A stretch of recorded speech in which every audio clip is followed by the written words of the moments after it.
আজকের ভিডিওতে শেয়ার করব আমার হেয়ার কেয়ার রুটিন। তো হেয়ার অয়েলের জন্য আমি সোলফ্লাওয়ারের এই হেয়ার অয়েলটা ইউজ করি, যেটা ড্রাই রাফ হেয়ারের জন্য বেশ ভালো, বাট স্মেলটা খুব স্ট্রং, যেটা আমার একদমই পছন্দ না। এটা আমার সেকেন্ড বটল, বাট এরপর আমি আর রিপারচেস করবো না। নেক্সট আমি হেয়ার গ্রো সিরামের জন্য পিলগ্রিমের এই সিরামটি ইউজ করি, যেটা খুব ভালো কাজ করেছে। এটা বোধহয় আমার 4th or 5th বটল। এটা আমার খুব পছন্দের একটা সিরাম।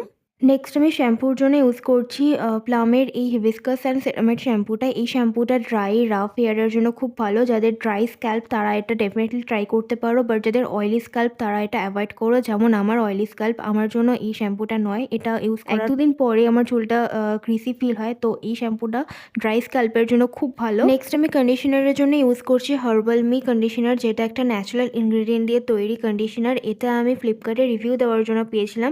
এই কন্ডিশনারটার টেক্সচারটা লিকুইডি, স্মেলটা মাইল্ড, বেশ ভালো। যারা ন্যাচারাল কন্ডিশনার ইউজ করতে চাও তারা এটা ডেফিনেটলি ট্রাই করতে পারো, বাট এটার প্রাইসটা একটু বেশি রয়েছে।